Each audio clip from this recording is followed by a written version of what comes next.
Vous avez un ami, lorsque vous êtes ensemble, il ne parle que de lui. Il parle. Il vous laisse très peu d'espace pour vous exprimer. Comment est-ce que vous vous sentez?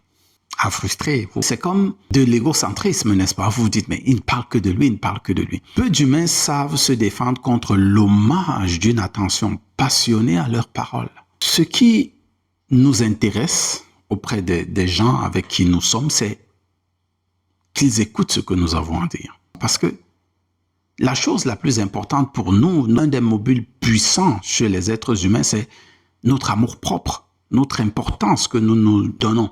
Nous nous donnons une telle importance qu'on se sent très facilement irrité lorsque nous n'avons pas le temps de dire un mot, de dire quelque chose, de placer une phrase.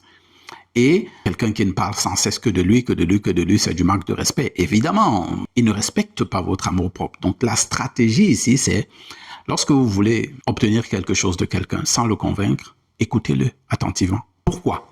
Parce que en l'écoutant attentivement, je sais ce qu'elle veut, je prends un peu de ses difficultés, je l'accompagne dans la façon de supporter ses difficultés. Et c'est ça qui est important. C'est ça qui a de la valeur auprès des personnes.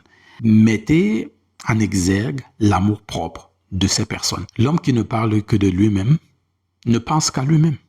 Et l'homme qui ne parle que de lui-même est irrévocablement mal élevé.